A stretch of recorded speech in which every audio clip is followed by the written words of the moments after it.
Welcome back. I hope everyone had a nice break away from the screen. We are back and so happy to present our next panel. I also wanted to say, I feel like maybe I missed it, but happy Trans Visibility Day today, everyone. It's the perfect day for this conference. I'm super excited to be here and to be presenting our four speakers. So just to let you know, this actually will be kind of more like a conference presentation where each person will speak for about 12 minutes. It's a short time, I know, but I want to leave time for Q&A. And so that's kind of what we got. I wanted to also say, well, I'm Julie Van Dam. I'm in French in the Department of French and Italian. I teach language and also a lot of upper division courses. I wanted to say how happy I am to be here, and thank you so much, the organizers, for doing this. It's fantastic. So I also have prepared a slide with the bios so that people who prefer to engage with text can do that. I wanted to remind you that it is being recorded, and we also will be doing Q&A at the end. So again, kind of like more of a typical conference presentation where you can ask questions along the way for sure in the Q&A. And I recommend in the Q&A because people can respond to those directly, but we will be handling them sort of at the end, okay? And I'm gonna be guiding you guys through those, so and managing the questions, okay? And I'll keep my eye on the chat too to see if anything's funky with the tech or anything like that, okay? So let me just, I'm just gonna go one by one into our panelists. Our first panelist, and let me pull this up, and then I will do my little slideshow. Okay, is Regina Rangi. We are in this panel as well. We don't have individual titles, but the title for the panel itself, or kind of the area, is Navigating Gender-Neutral Language in the Classroom. Okay, so Regina is Associate Professor of German at the University of Alabama, and she specializes in late 19th to 20th century German literature and film. Her publications include articles on literary and film criticism, with a particular focus on the Austrian Jewish exile author, dramatist, and scriptwriter Janner-Klausner, as well as publications on language acquisition, program building, and translation studies. Okay, so I'm gonna stop that share and I will hand over the floor to Regina.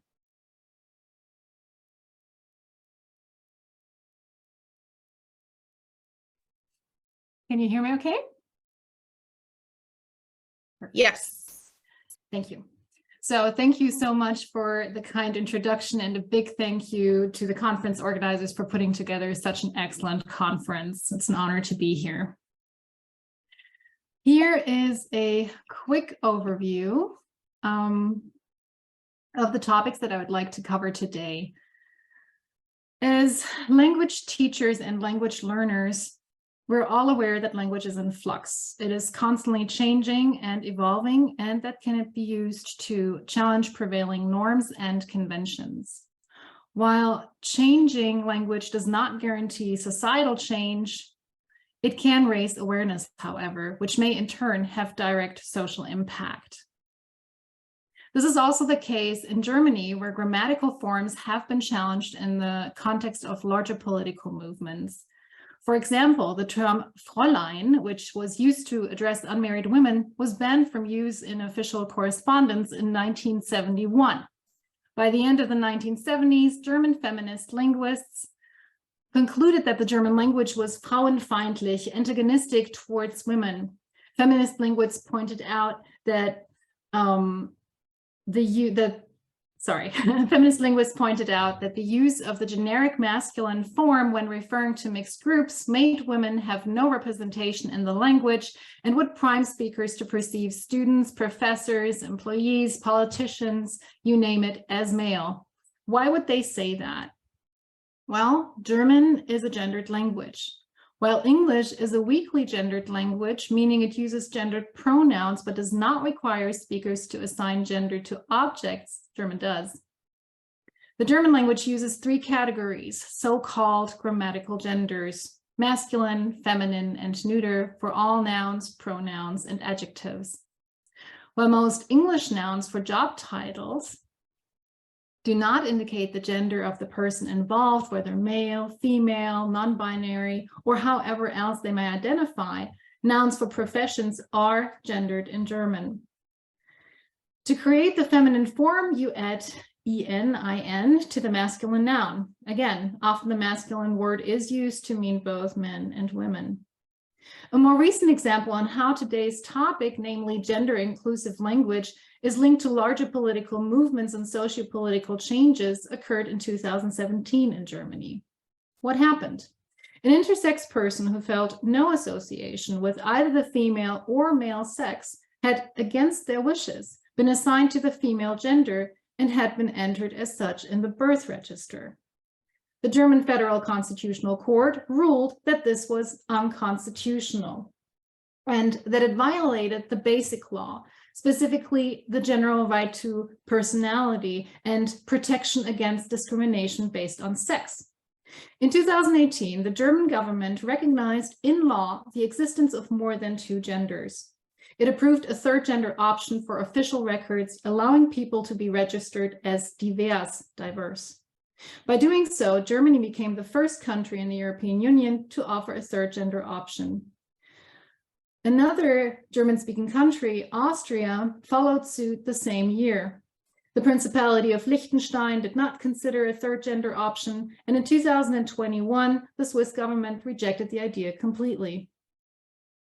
Germany's 2018 law also called for the use of gender-sensitive language, which made gender-inclusive language more commonplace. However, the Federal Constitutional Court leaves the concrete implementation and legal language use to the parliaments. The question as to what gender-sensitive language use actually entails and which of the many gender-inclusive options available should be used by administrative entities at the state level, the municipalities, by universities and schools has caused heated debate. Cited as major concern in this context is the possible violation of a directive from 2016 regarding barrier-free access to websites and mobile applications of public entities. Especially visually impaired people encounter difficulties with some of the most frequently used gender-neutral options in German. So here is a quick overview of the currently available options, and due to the time restrictions, I'll not go into too much detail, but also make sure to cover the pros and cons of those. The first one is feminization, and it has been around for decades at this point. It is the additional mention of the female form. Another option is to use the female plural as the default form.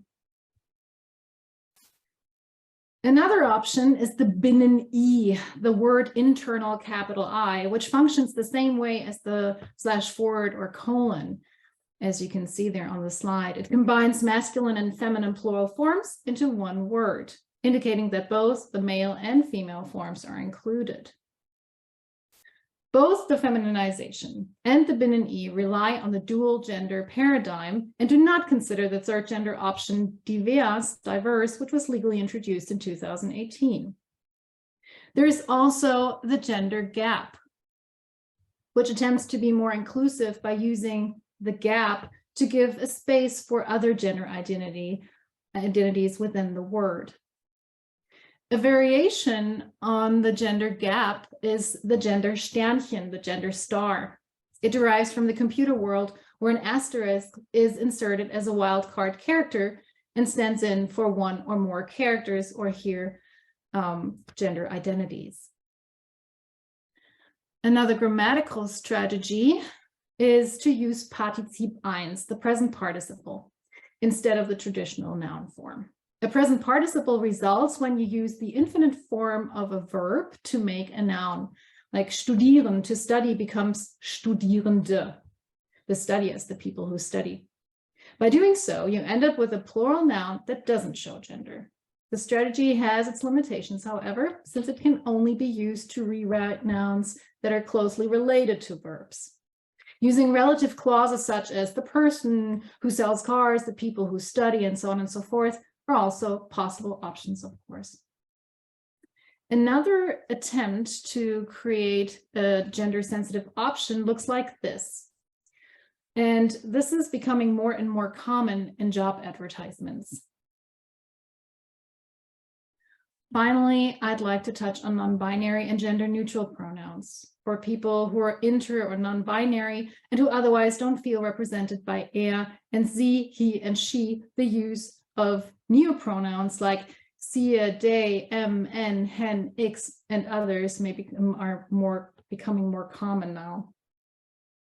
Some German speakers have used the English pronoun they as a gender-neutral pronoun as well.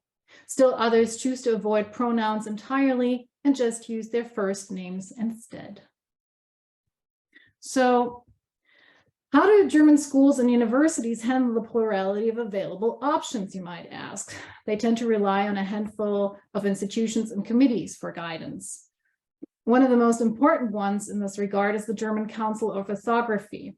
In 2021, this council advised against the inclusion of special characters as tools to highlight different gender identities. According to this council, the use of special characters would contradict the goal that, quote, language should be factually correct, understandable, readable, and transferable to different German language areas, end quote. Moreover, the council feared that gender equitable language would make learning the written German language more difficult, especially for foreign language learners. I hope that some of the suggestions I'm presenting today will debunk this fear. While German institutions and administrations can help promote and encourage gender-inclusive language use, they're not allowed to enforce it. As far as written papers and exams are concerned, giving poor grades to students who do not apply gender-neutral language is legally questionable in Germany and is unlikely to hold up in court if challenged. So, what does that mean for us as teachers of German as a foreign language outside of Germany? How may our different geographical locations, even within the United States, political climates, and institutional politics affect the way that we introduce gender-inclusive language in the foreign language classroom? What are best practices? Since we've learned that the rule is that there are no rules, but rather suggestions and recommendations, I've come up with some ideas for you today. I'm certain that we can all agree on wanting to create a learning atmosphere for our students in which all learners feel represented and seen. Since not all of our students identify with either of the binary categories, male or female, we can address this by asking students to fill in their preferred pronouns on their name tags. We can do that before class even. We can do this in Zoom. We can also model this by introducing ourselves and stating our pronouns. We can insert neopronouns in our declension tables, for example. And I do that in PowerPoints because not all German textbooks actually offer this at this point. I can only think of two that are doing this, and one of them is Impulsdeutsch and the other one is Grenzenlos Deutsch. We can insert neopronouns in our conjugation tables as well. And in beginning classes, we usually ask our students to identify situations in which they should use du or sie, addressing people in a formal versus informal manner. And when we do so, why not also add scenarios in which students can practice how to use neopronouns?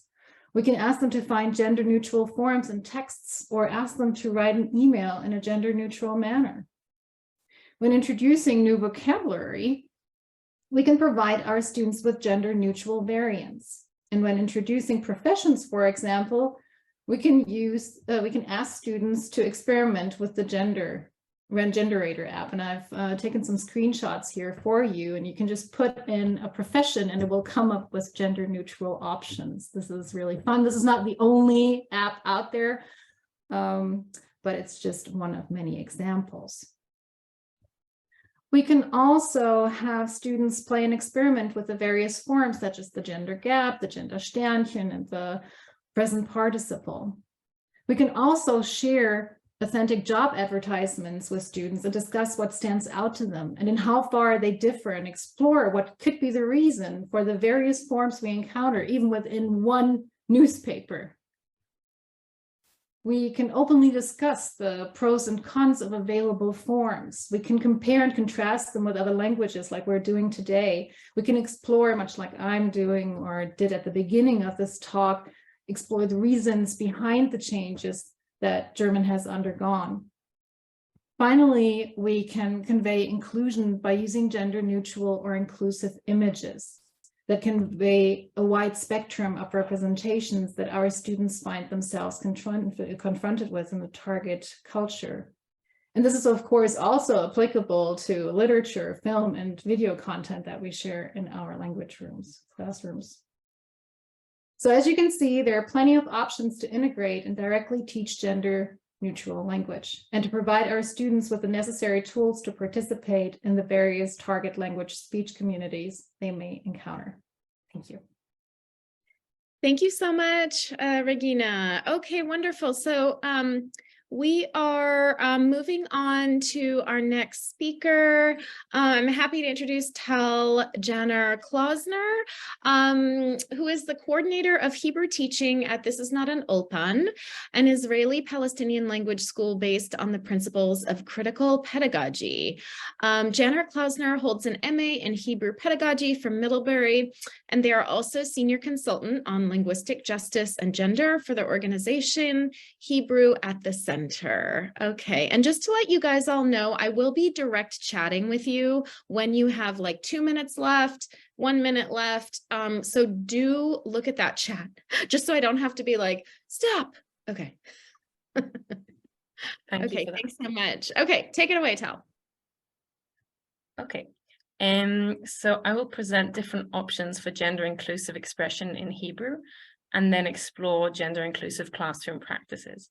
I'm going to talk about gender inclusive and not gender neutral Hebrew because of what the language is like, as I will show you now.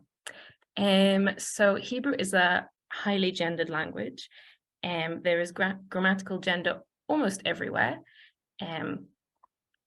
In most pronouns, all nouns and adjectives, also for objects, almost all of the verb forms, and also in conjugated prepositions and conjunctives.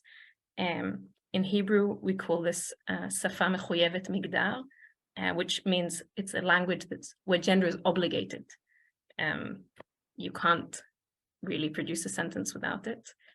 It's far beyond pronouns. The grammatical gender is binary. The two forms are masculine and feminine, which we call Zachar v'Nekeva. And within that, as in most gendered languages, the precedence is given to the masculine forms. So that's socially, as when addressing a mixed or unknown audience, or using the impersonal forms, like if you're saying, how do you go to the market?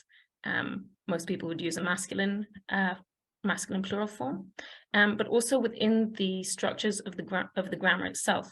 So if there's both feminine and masculine nouns, then the adjective agreement will be masculine in the standard use of the language. And within the structures of the language, the masculine forms are usually the simpler ones, and then you add something for the feminine. So this is our very big challenge. And this is why I will speak about gender inclusive Hebrew, because gender neutral Hebrew is almost impossible at the moment. Now, of course, languages are not static. They both reflect and reinforce cultural norms. As cultural norms change, so does the language, and linguistic activism can help this, and education can help this process along. We can see this in Hebrew today. Thanks to the feminist and LGBT movements, there has been a real sea change in the last 5 to 10 years. It's no longer considered a given in the mainstream that the masculine form is the default, which contains all of the genders. There's now a lot of support and visibility for a variety of gender equal and inclusive adaptations and initiatives, including informal and public contexts.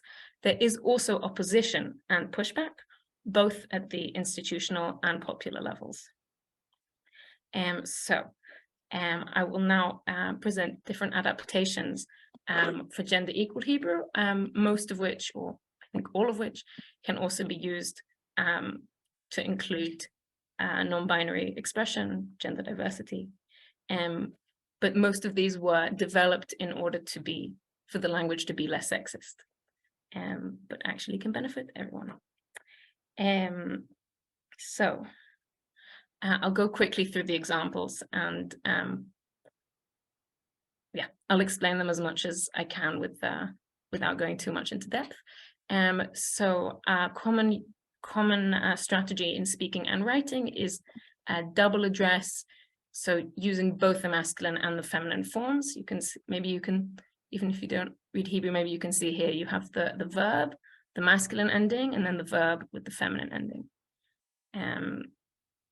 And alternating. So in this leaflet advertising activity with kids, they're sometimes using the feminine forms, sometimes the masculine forms. This can also be used in speech.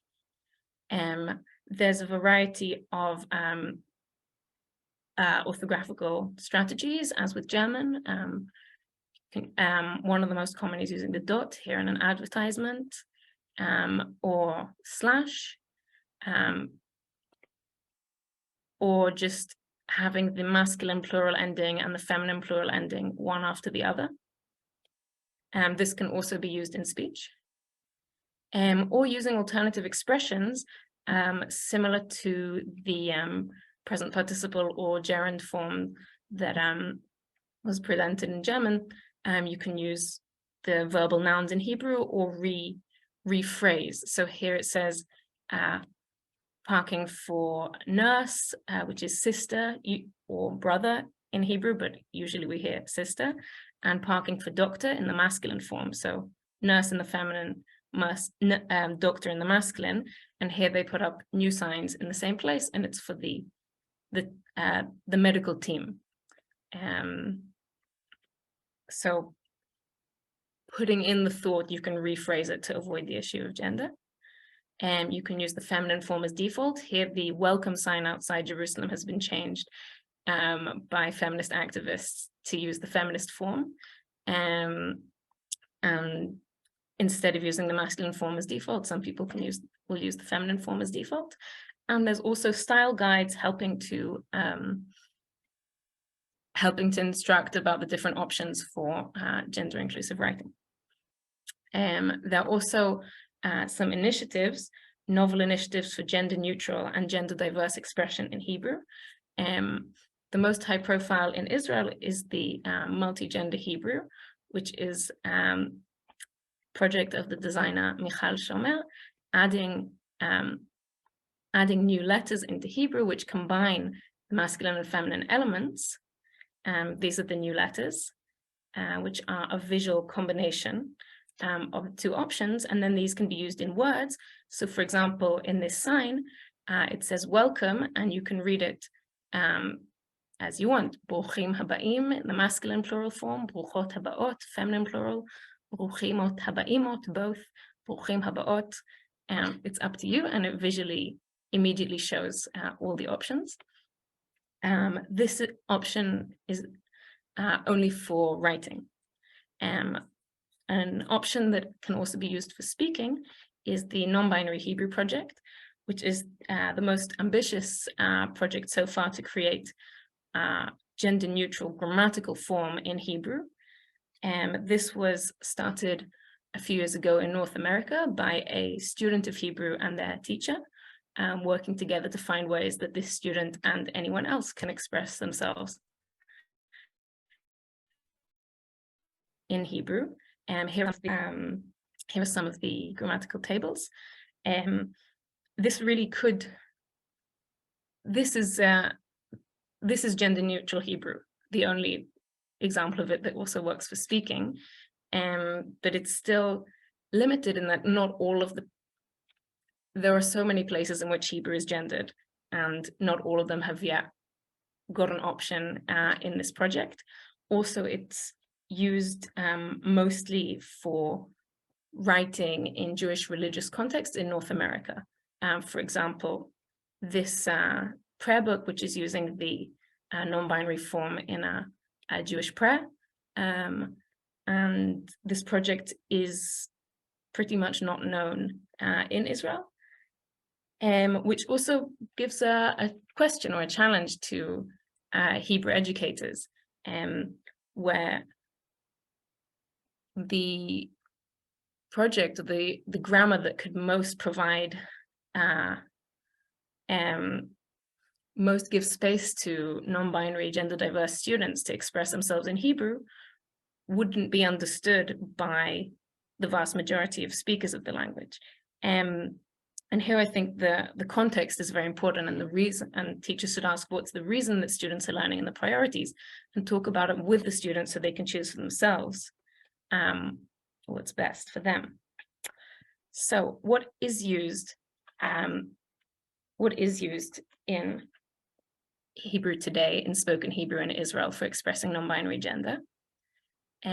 So we have a lot of different options, all of them, I think, imperfect compromises with different advantages and disadvantages. The most common option, which is what I use myself, is mixed tongue, lashon me'orevet, which means sometimes using the masculine forms and sometimes the feminine forms. As I said, it wouldn't be accurate to talk about pronouns in this context because it's most of the grammar. It's not just the pronoun. So this is like sometimes using masculine, sometimes feminine, mixing it up. You can try to avoid it. You can't really, but you can use some forms like the passive or avoiding the present tense to limit your use of grammatical gender. You can use some of the written solutions that I've shown. There's a lot more ways to write in a gender-neutral way than speak in a gender-neutral way. Many non-binary people in Israel will speak in the masculine forms or the feminine forms, but with the recognition that the language is limited and the grammatical gender doesn't reflect who they are. It doesn't reflect their gender, but the limitations of the language at the moment. Some people use plural forms, which are also gendered. They're not gender neutral, but maybe it's influence from the visibility of they in English, or maybe they're perceived as less gendered, or the new forms that I've shown, or new forms that other people have come up with. Okay, so quickly, suggestions for gender inclusive classroom practices. First of all, it's important to have an inclusive approach. So avoiding assumptions about gender or sexuality, giving learners space to explore and express themselves, taking a descriptive rather than prescriptive approach to grammar, showing that languages change. We can also think critically about the representation in our learning materials and the examples we give. The example here is from the workbook that we use in my work, and this is me, and it says tal is telling, and here it's using the dot in the middle, which is how I write in Hebrew. And sensitivity to context. There's not a one-size-fits-all approach in any of this. It will change according to the cultural, religious, political context, the age of students. We need to be aware of these things. Crucially, to make space for discussion, it's empowering, it's crucial, even if it means sometimes using a bridge language, if you can't keep the discussion within the target language. I recommend presenting these issues right from the start of the learning process and explaining that Hebrew speakers in Israel and all over the world deal with grammatical gender in different ways. These questions often arise from the learner themselves, and it's an opportunity for cultural and metalinguistic learning. And we can include materials about these topics, or even devote a learning unit or a project to issues of gender. Communication should also be with colleagues. It's relevant for all of the team. We can learn together, consult each other, and organize relevant training. And also awareness about the kind of discussions we have, giving space to different views and questions. People often simply lack awareness, so we should give the benefit of the doubt while also having the responsibility to challenge hurtful language and explaining why it is so. Supporting gender variant students so that the language classroom can be an empowering place and not a difficult place.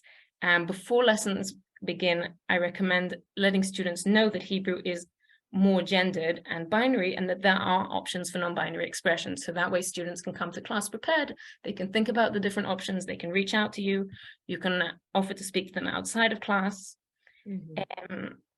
Particularly, it's challenging at beginner levels.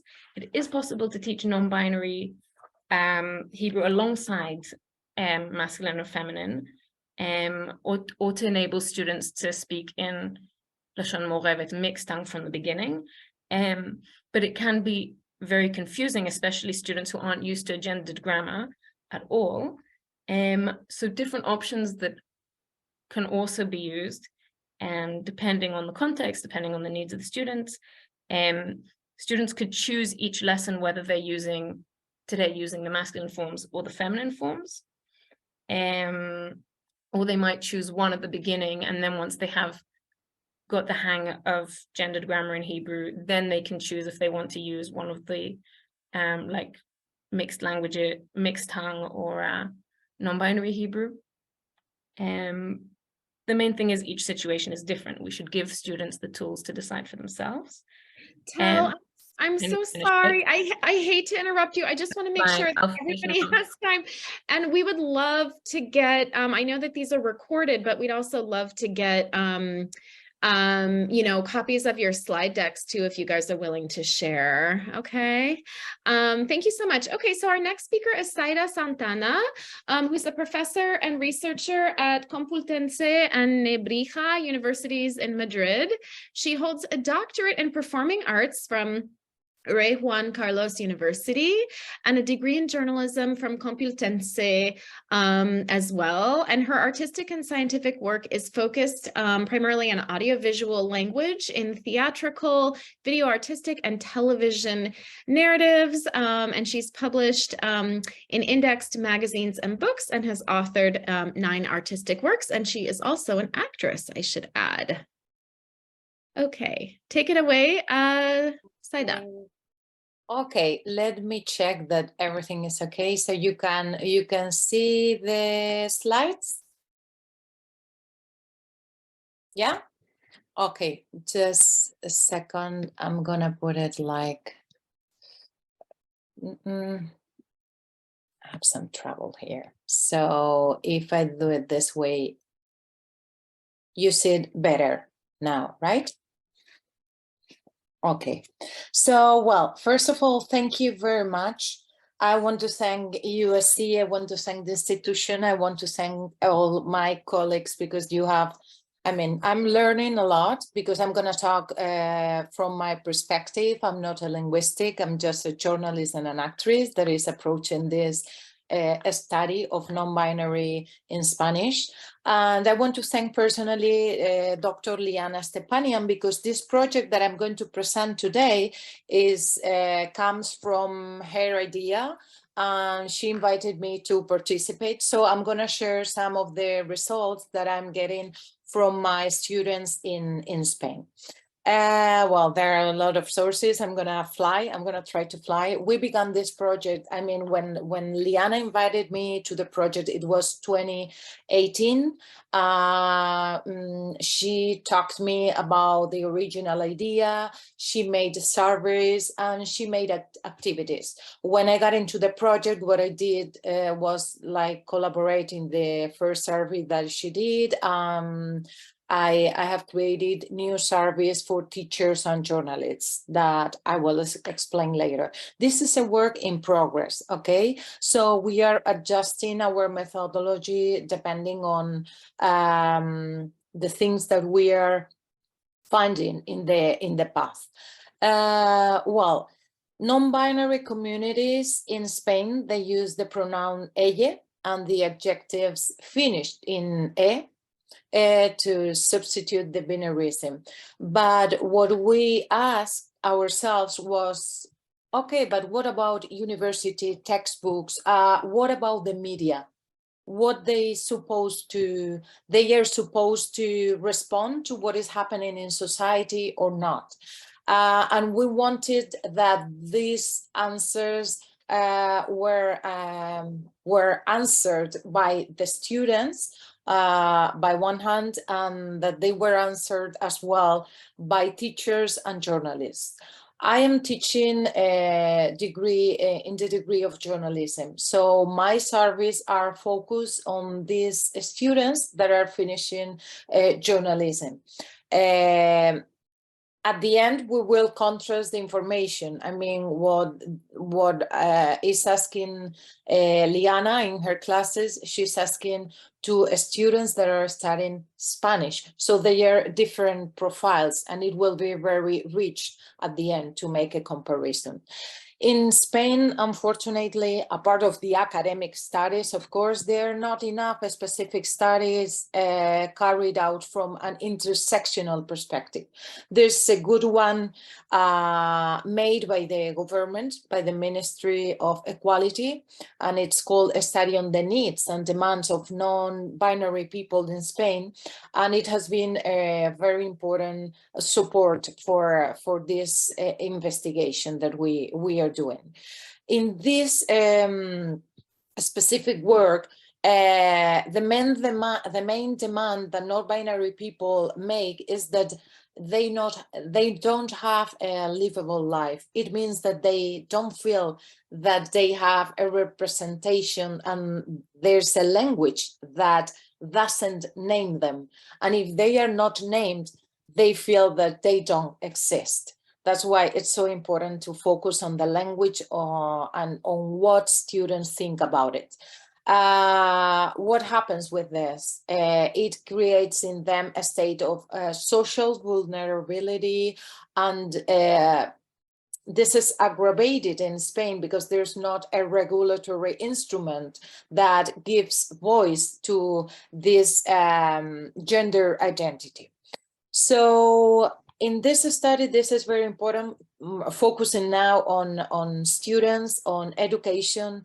Just the 17% of non-binary people or non-binary students in Spain, they are not visible about their gender. They don't talk with freedom about their gender with teachers.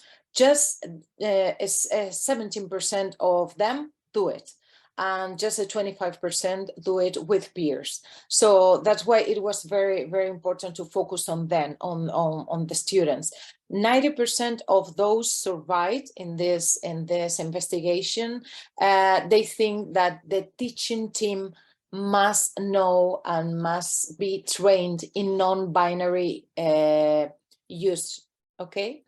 And okay, let's go with the scope of our work. We began in 2018 with a specific service. It was the first stage of our project, but now we are in the second stage. In this second stage, we have created, well, specifically Liana created a very interesting survey with 13 questions. I added some question to it. She created an activity to do in class. In these activities, we have debates, we have videos, and we also read newspaper articles. And I could say in Spain, at least with my students, they are journalists, the most important thing is the debate. This is amazing, the things that they explain, and the own conclusions that they get just in 1 hour of activities. So after the activities, we have a second survey with some similar questions to the first one. So we can compare if really this training or this little training or this information that we give to them change them or not. There's a third stage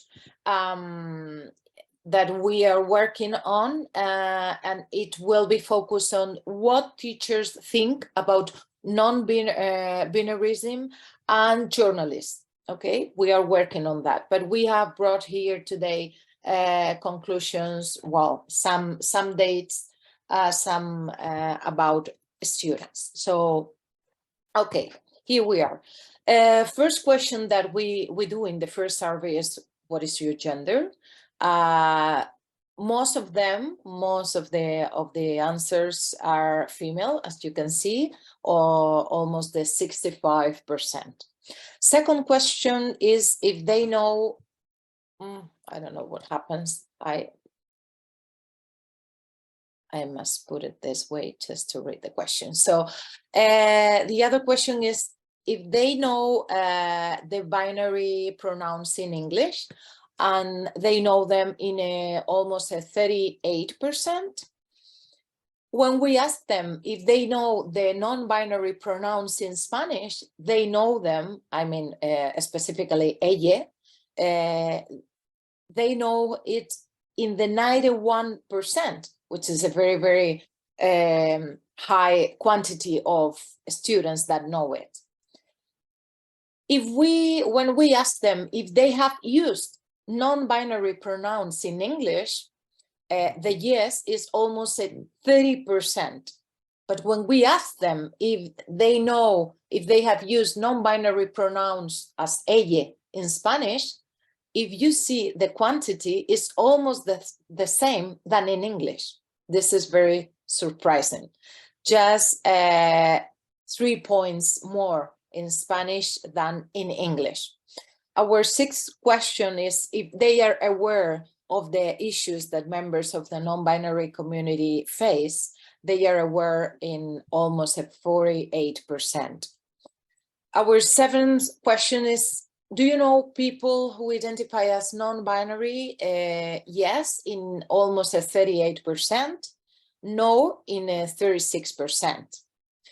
Do you know someone who uses non-binary language?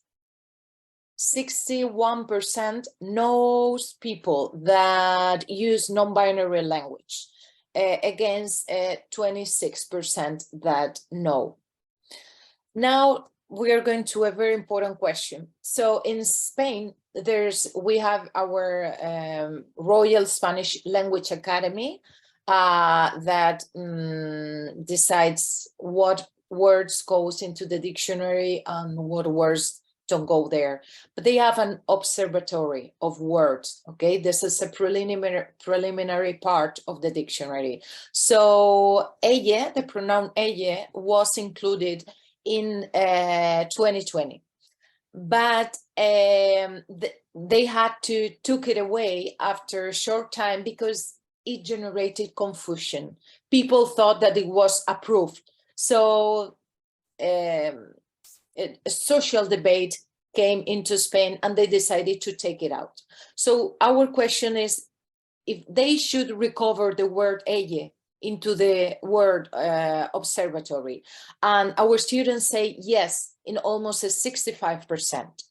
When we ask them if the Royal Academy should include ella in the dictionary, they say yes in almost a 54%. There are a lot of amazing comments that I have no time to share right now. Question 11, do you think that university books in Spanish should include non-binary language? They say yes in almost a 42%. And about if non-binary language should be included in media, since they are journalists or future journalists who are answering, they say yes in almost a 44%. And our last question of the first survey is, how difficult do you think it could be to use non-binary language in Spanish? They say very difficult, almost 33%, some difficulty, almost 53%, not difficult at all, 12%, other 3%. Okay, we then do during almost 1 hour activities, as I said, exercises, reading, video, debates, and then let's go to just 7 questions of our second survey. As you can see, how difficult was to use the non-binary language in Spanish.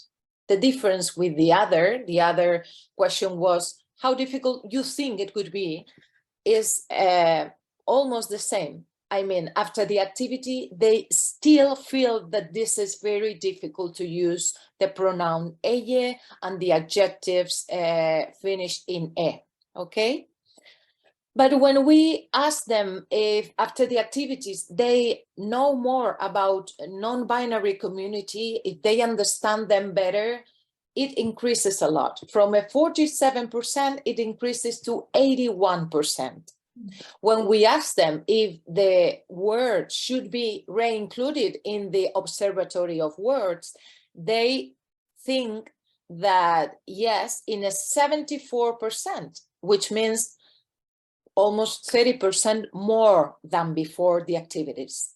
When we ask them if the RAE should include the pronoun in the dictionary, it has increased in almost a 15% as well after the activity.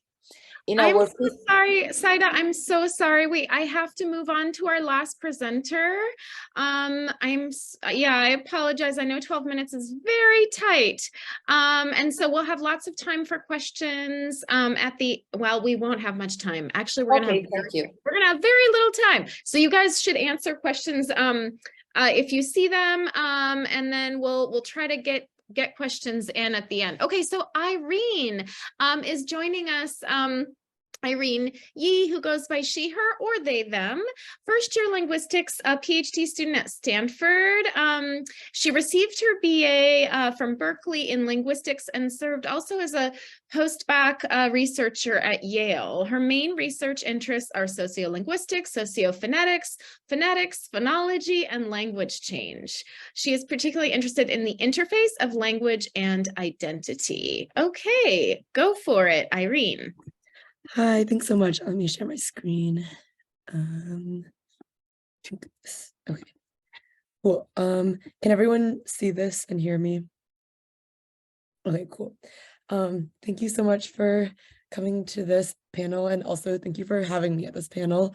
I'm going to be talking today about gender inclusive and gender neutral forms in Mandarin, and then how these forms can be used in like a classroom setting. And specifically, I'm thinking of like a language class that is teaching Mandarin and stuff. So a little overview of just the slides today. I'm going to briefly talk about the background of the project that this came from, and then I'm going to show you what gender in Mandarin looks like, and then how this knowledge can be used in the classroom.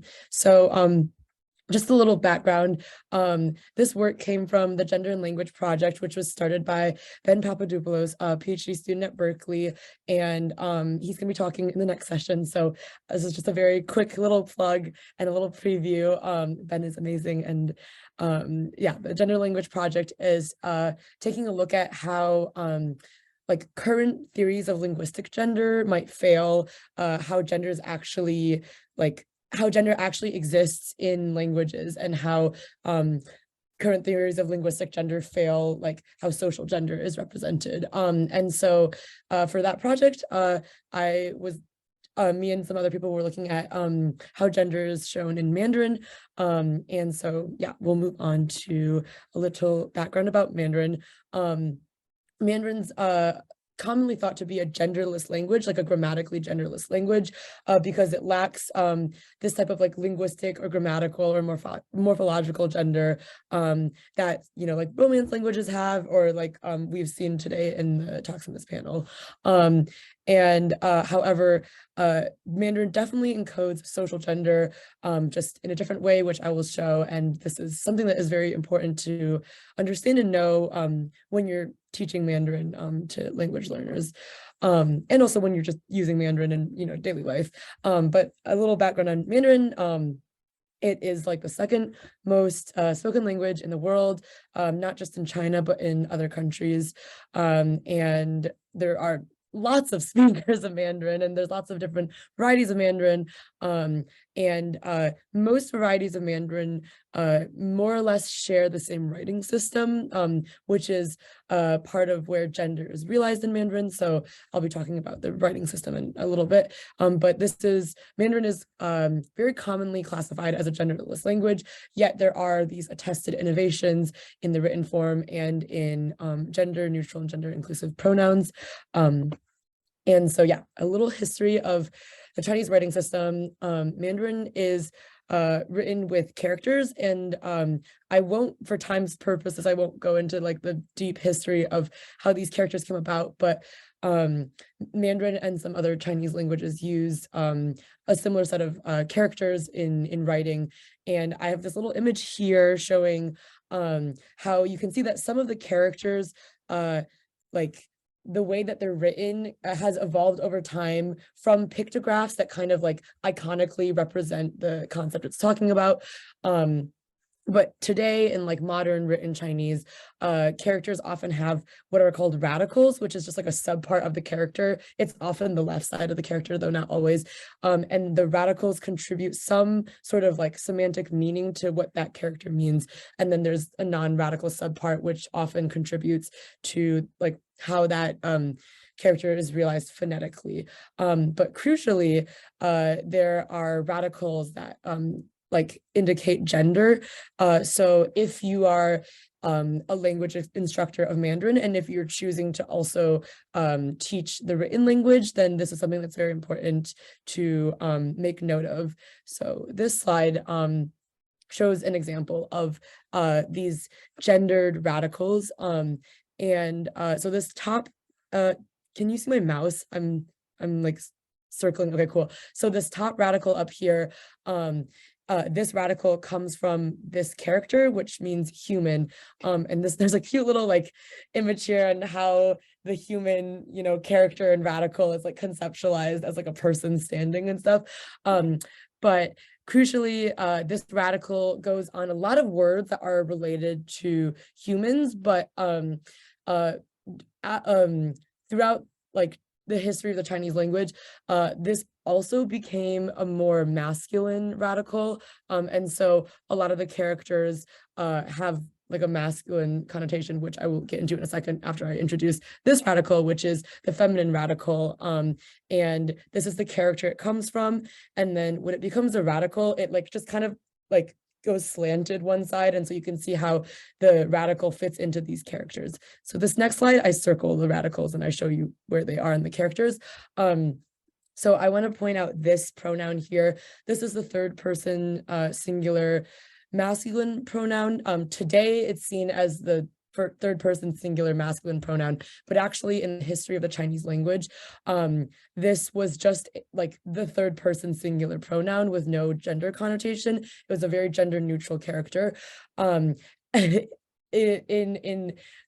after China had contact with the West, and like a lot of Chinese scholars, went to Europe, and all these like colonial mindsets came about, a lot of people were like, oh, like all these like European languages have grammatical gender, and so we must also introduce grammatical gender or like radical gender into our writing system. So the use of this form down here is actually a result of like literally colonial constructs of binary gender. So I'm pretty sure it was like the 1920s, like very recently, that this character was created using the right side of this character and the feminine radical to then make a gender distinction in the radicals, and to like very much superficially impose this binary distinction in the written language. And another note is that like these two characters are both pronounced the same. It's ta, and then there's an inanimate third person pronoun, which is also pronounced as ta. And so this distinction really only shows up in writing. But yeah, again, if you are choosing to teach written language when you're teaching Mandarin, this is something that is going to come up. And so in recent years, there have been some innovative forms that show how to make these written forms more inclusive, which is this next table. If you look to the very right column here, the two columns here, the leftmost column and the center column show the masculine radical / the human radical and the feminine radical, and some of the like gendered pronouns that come from it, and the gendered like lexical items that either are just gendered lexical items or are lexical items with these radicals. But this rightmost column is the inclusive innovative forms. So this top part here, I'll show you another slide with what these look like, but oops, sorry.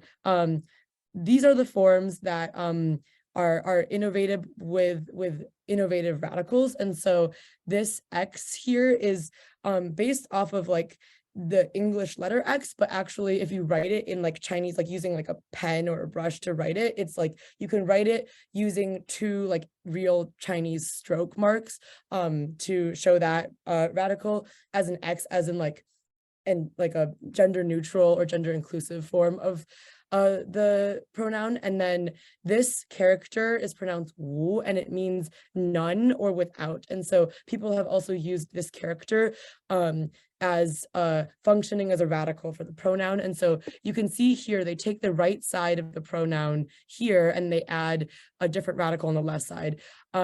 Another form of innovation that people have used is just the romanization pa, and they write it in all caps. And so that is also a gender inclusive or gender neutral form. And so these forms are used a lot in queer communities and by like queer and non-binary activists to represent queer identities. I should also note that some people have tried to reclaim this form as a, this form as a gender neutral term, since it historically is a gender neutral written character. Some people have tried to use it and reclaim it as the neutral form of that character. It's just that it's not always received in that way because of the way that this language has been artificially gendered in the last century. Yeah, so then moving on to how we can bring this knowledge to like a very applicable classroom setting. I'm going to talk about the written gender and then some gender neutral lexical items that you can teach your students to help, help dismantle the very binary ways that language has been taught in classroom settings in the past. So yeah. Oops. Can you still see this? My computer glitched out for a second. I think it's still working. Okay, so this is just examples of written gender inclusivity and specifically the inclusive pronouns. So this image here is showing the X radical, but like written in the Chinese stroke style. And so yeah, like students can easily be taught this form or the form with the radical that means none or without, and they can use it in written writing so that you can still be teaching Chinese characters and students can still be practicing writing Chinese characters. But just like we've seen in the talks in this panel, like it is not hard to teach gender inclusive pronouns when you teach pronouns.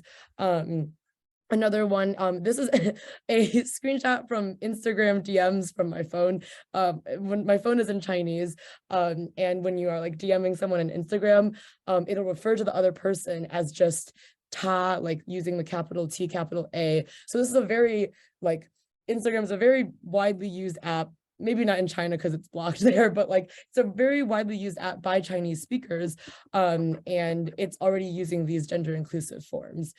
So that's pretty neat, and I think that it is, well, I've seen it also used in like advertisements and in like online forums and stuff. So it is very representative of the language use if you're to teach it this way in the classroom. And I then, just want to let you know, Irene, maybe like one more minute, okay? Okay, yes, Okay. I will be so quick. This last section is just on gender neutral lexical items that you can use in the classroom. And so I guess you guys can go back to the slides after this, but here we have these columns that show either gender neutral or forms where more than one gender is represented to refer to family members. So these are the family members ones. These are for more like, these are parental terms, and these are for children and sibling terms. And then these last two slides are talking about partners or significant others. And so I'm taking a language class right now, and one of the things I noticed is that like sometimes when we're learning about family members or trying to talk about our partners, it's hard to like talk about a gender neutral person and stuff. And so, or refer to someone in a gender neutral way, talk about somebody who is either non-binary or refer to anyone in a gender neutral way. We've been taught terms that are like very much like mom, dad, like boyfriend, girlfriend, and stuff like that. And so especially these last two slides are more the equivalent of in English when somebody refers to someone as their partner, for either reasons of gender inclusivity or gender neutralness, or for reasons of like seriousness of the relationship. And so these are very useful and commonly used terms by Chinese speakers. And yeah, teaching these in the classroom would be very, it would help give students like the linguistic resources they need to talk about themselves and their lives in accurate and representative ways. And so yeah, this is just a summary slide, references. Thank you. Thank you so much. Thank you, everyone. We have a few minutes for questions. And I wanted to ask a question to Saida, because you're presenting a work in progress, but we didn't get to kind of conclude to see if you have results from the survey and if you were able to interview colleagues on that. Well, the results, I was comparing the dates. One, I mean, as you could see the numbers. So the first conclusions are that they feel, the students feel that it's easier to speak in English than in Spanish using the non-binary language. They feel that the institutions should be one step ahead. For example, that Royal Academy, the teachers, they should be using, or they should be giving them the instructions to do it. And they also feel that it should be, I mean, our students, comparing their service with those that I'm seeing these days about the teachers, they use it. They are the experts in this. In the debates that we have in class, they always say that they should be asked more. They are the people to be asked, not so I mean, politicians or linguistics or very high profiles of people, of course, but they feel that they are not represented and that they are not asked. And not just, I don't have any student that is non-binary, as you have seen in the answers. They say they are binary, but even if they are binary, they feel that they have more information and then they manage the language in the streets and in the classroom, and that we older people should be listening to them. That's why I feel that it's just, a little bit in a long path that we have, but we are very interested in listening to them. Thank you so much. So I have a couple of questions also for Tal. So someone was curious if you could elaborate on the distinction between oh, sorry, I keep losing it because it keeps like updating. The distinction between gender neutral, gender inclusive, and gender, where is it? Gender variant. Thank you, gender variant. And then the other question was from Atiye Shorai, which is in the chat as well, in the public chat, is the reception of this non-binary language within Israel itself, if a lot of it's coming from North America. So sort of and unfortunately with all of these questions, thank you so much, but we're probably not going to be able to get to all of them. But anyway, just know, still put questions in and people can respond separately. Yes, go ahead, Tal. So terminology, gender neutral, I would say that you don't have to use gender, like you, it's not specific to one gender, like they in English. So mixed grammar in Hebrew is not gender neutral because it is using the masculine and feminine forms. It's like he and then she. It can be used it can be used in a gender neutral way, but it's not gender neutral language. Gender variant or gender diverse is not conventional binary, and gender inclusive, inclusive of gender diversity. And I also use gender equal, not sexist language. They all overlap, but they're not exactly the same. Hope that helped clarify. About the attitude to it. So most of the examples I showed are from Israel. I think all of them, apart from the non-binary Hebrew project of spoken language. But most of the examples I showed, apart from the non-binary Hebrew project, were not developed for non-binary people. They were developed as gender equal Hebrew, and they also are good options for non-binary people. Most, I would say the vast majority of people in Israel don't know what non-binary means, haven't heard this term before, haven't knowingly met someone non-binary. It's not even an issue that's really discussed in the media. Transgender a little bit, but not only does the option not exist in the language as it currently is, people aren't aware that we exist. Generally speaking, depends where, depends which culture. Obviously, in queer culture more, but it would be hard for me to talk about the attitude in Israel to non-binary language because most people aren't aware that that's a thing. Right. Thank you. Yeah, thank you so much. Okay, so a question actually for Regina, and I think also for Irene. So this has come up a few times. So if there are kind of more than one form in a way, what do you teach? And it's almost like a practical question.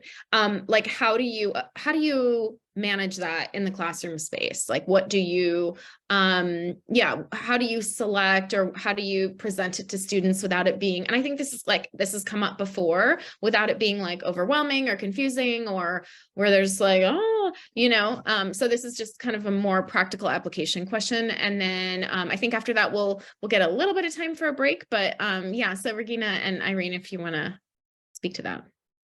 Irene, do you want to go ahead? You can go first if you want. Oh, wait, I'll go ahead then. Okay. Okay, so I saw this question came from Britta. Thanks so much. It's so nice to see you, or rather read you in here. So concretely, in what I've just a very hands-on example, what I've done at the Sommerschule in Portland last summer was to show a little video clip, and it's from Auf Klo is what it's called, and you can find it on the ZDF Mediathek. And it is really about gender pronouns and non-binary pronouns. And it starts by asking people in this like toilet scenario. It's like, people are pretending to sit in stalls and they're talking about like the most precious things they want to talk about, but don't want to do this publicly, so they pretend to be in the bathroom kind of scenario. So, and they ask people, and people will usually say, well, I don't even know what a pronoun is to begin with. And so this is this whole conversation and interviews with people. And I show this to the students to show the different generations and different pronouns that are out there. And then I add whatever I have encountered by reading the newspaper, reading articles on it, or statistics as to what is currently going on with the pronouns, to also in basically show that there is change within the language and it's ongoing, and that we as language speakers we're also participating in this change, right? Like we see in this use of they in German, right? Students are usually very surprised to see that and hear that even in this little ZDF Mediathek clip that I show. So what I try and do is I just really make it a topic and I show them the variety and have them pick. And then, if I have 2 or 3 who've already decided on the personal pronouns they want to use, I use those in my different like verb conjugation tables, for example. So that's just a very hands-on. I hope that helps. Thank you. Yeah, it does. I actually like the idea too of adapting the classroom to the needs of the individual students, which is what we do all the time, right? So we do it with pronouns. Irene, did you want to add anything to that? Yeah, I just wanted to add really quickly, the 3 forms, the like ta, ta, and then the x, and then the right side of the pronoun, and then the character for none, and then the right side of the pronoun. I think so, like online, I see people use TA more. So like, I imagine in the classroom that you would like note that, but maybe like in a classroom, like if you're practicing writing, you might want your students to write the Chinese characters more. It is also like noted that like if you type on a keyboard for Chinese characters, there's no character that you can select that is the X or is the like character for none plus the pronoun like right side of the part. So like I would say like telling students that like, oh yeah, so this is what is used online. Like if you're going to type Chinese online, like TA is like very commonly used, but then like Regina said, like having the students choose which like radical that they want to use, X or the one without. Yeah, like I think having 2 like possible forms is not that overwhelming, and yeah, like whatever students prefer. I think I've seen the one with the X more commonly, but yeah. Mm-hmm. Great, thank you so much. So we've had such a rich discussion that we have involuntarily decided to forego our break. We only have 1 session left. And so obviously for anybody who needs to take a quick break, please go right ahead. But our next session is coming up very, very shortly. So thank you all so much for such fantastic presentations. And as always, we encourage more discussion in the chat and in the Q&A. So please feel free to do that. And thanks again.